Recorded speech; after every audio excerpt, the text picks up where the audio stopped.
Welcome to Encounter. I'm your host, Dave Alexander. Today, I'm privileged to have Reverend Mark and Lynne Kimpland. They are very new to our area, a month and a half, I think. He is the new pastor for Endwell United Methodist Church. Welcome. Thank you. To Encounter, Thank and you. welcome to Broome County. Thank you. Thank you. Maybe you could tell us first a little bit, just a little family history about yourselves. Sure. Well, I do first want to say today's our anniversary. Wow, congratulations. Thank you. 32 years together. But it's been a great ride so far, everything as well. We have been in the area just over a month. It started officially July 1st, and we've been here over a month and just absolutely lit. We were excited to be here.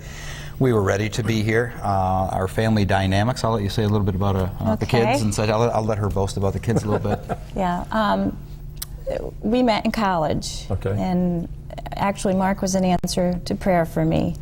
And I made a promise that I would do whatever God called me to do. Okay. And we met. And got married in 1981. Mm-hmm. We have two beautiful children that are now grown, a daughter, Lacey. She's married to Eric, and they have a son, Grady. And we have a son, Matthew, who's married to Carrie, and they have a son, Brody. Our daughter and her husband happen to be in the area. Okay. So we are very blessed to be called here, and we're looking forward to doing ministry in this area. Excited. It's been exciting because the church, the Endwell United Methodist Church, and this community has embraced us completely.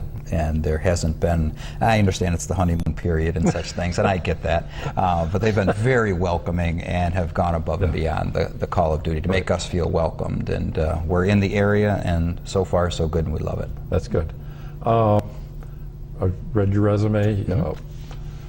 As a graduate of Cortland myself, phys ed. So yes. Phys ed to ministry. How does one do that? How does one do that? Sports was my life. Okay. I graduated from Cicero High School, played sports, went to Keystone College for 2 years, and went to Cortland and graduated with a bachelor's degree in physical education. And what happened was, how one makes that jump is, I taught in the private schools for 2 or 3 years. And it just wasn't what I was looking for. It wasn't feeding my spirit and such. And so I took about 2 years off and kind of meandered into a bunch of different areas. I worked in a factory, I bagged groceries, I was a wrestling coach, I did a lot of different things. And I got to a point in my life where I needed to make a decision.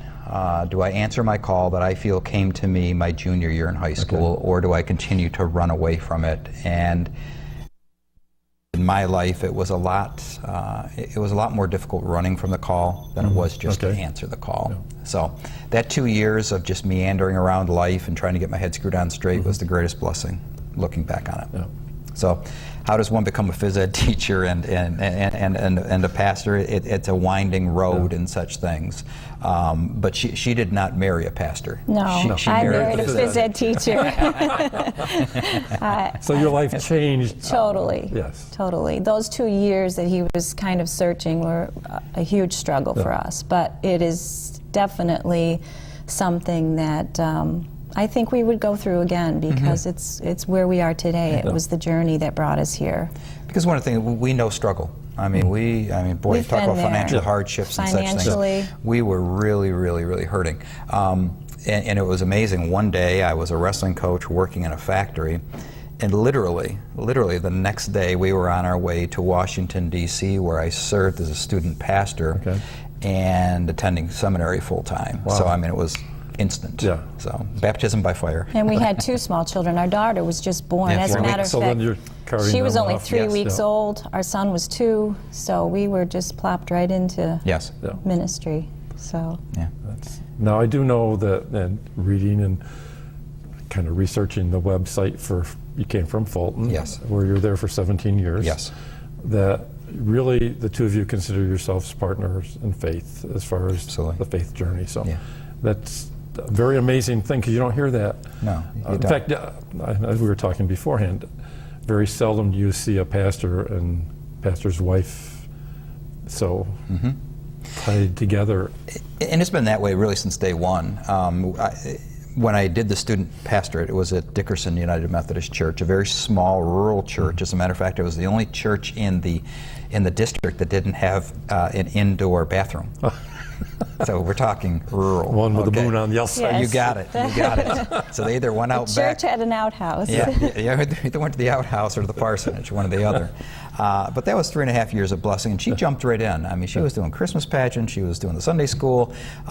She has poured herself into the ministry, and the same when we went to Seneca Castle for 6.5 years, and in Fulton. So it has been a partnership, and right now where we find ourselves here at Endwell is kind of discerning what that partnership is going to look like over the next 10, 12 years.